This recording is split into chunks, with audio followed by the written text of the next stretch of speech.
ഇസ്ലാമിൽ ഒരു കാര്യം സുന്നത്താകണമെങ്കിൽ സ്ഥിരമായി നബി സല്ലല്ലാഹു അലൈഹി വസല്ലം തങ്ങൾ അതുപോലെ ചെയ്തിരുന്നു എന്ന് സ്ഥിരപ്പെടണം എന്നില്ല.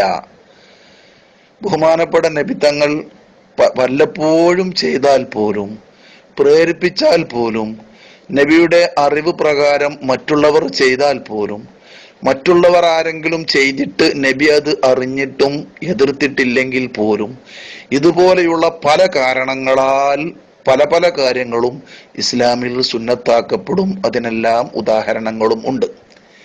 ബഹുമാനപ്പെട്ട നബി തങ്ങൾ ഒരു കാര്യം ചെയ്തു എന്നതിൻ്റെ പേരിൽ മാത്രം അത് പിന്തുടരാൻ പറ്റില്ല എന്ന് 4-ലേറെ ഭാര്യമാരെ ഒരേ അവസരം നബി തങ്ങൾ വെച്ചിരുന്നു, വിവാഹം ചെയ്തിരുന്നു എന്നുള്ളതിൽ നിന്ന് തന്നെ നമുക്ക് വ്യക്തമാണല്ലോ. ചുരുക്കത്തിൽ ഏതെല്ലാം കാര്യങ്ങളിൽ നമുക്ക് പിന്തുടരാം, ഏതെല്ലാം സുന്നത്താണ്, നബി തങ്ങൾ ചെയ്തത് തന്നെ ചിലത് നിർബന്ധമാണ്, ചിലത് സുന്നത്താവും. അത് ഏതൊക്കെയാണ് സുന്നത്ത്, ഏതൊക്കെയാണ് നിർബന്ധം?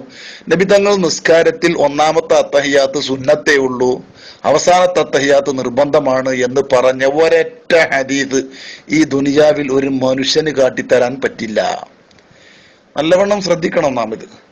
ബഹുമാനപ്പെട്ട അത്തഹിയാത്ത് അവയിൽ ഫറലായ ഭാഗങ്ങളുമുണ്ട്, സുന്നത്തായ ഭാഗങ്ങളുമുണ്ട്. ഇന്നതാണ് ഫറല്, ഇന്നതാണ് സുന്നത്ത് എന്ന് അള്ളാഹുവിന്റെ മുത്തനബി തങ്ങൾ വ്യക്തമാക്കി തന്നതായി ഒരു ബുഖാരിയിലോ ഒരു മുസ്ലിമിലോ നമുക്ക് കാണാവതേ അല്ല.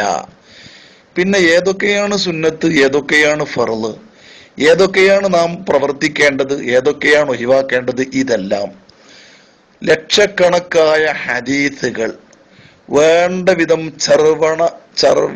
ചർവണം അപഗ്രഥനം ചെയ്തുകൊണ്ട് ഖുർആൻ, സുന്നത്ത്, ഇജ്മാ, ഖിയാസ് എന്നീ ചതുർ പ്രമാണങ്ങളിൽ നിന്ന് പൂർണ്ണമായും ഗവേഷണ യോഗ്യരായ മഹാപണ്ഡിതന്മാർ ഗവേഷണം ചെയ്ത് മനനം ചെയ്ത് എടുത്ത് നമുക്ക് വിവരിച്ചു തന്ന നിയമങ്ങൾ, അതറിയാത്ത നമ്മെ സംബന്ധിച്ചിടത്തോളം അറിയുന്നവർ പറഞ്ഞ ആ നിയമങ്ങൾ പാലിക്കുകയും അനുകരിക്കുകയും മാത്രമേ വഴിയുള്ളൂ.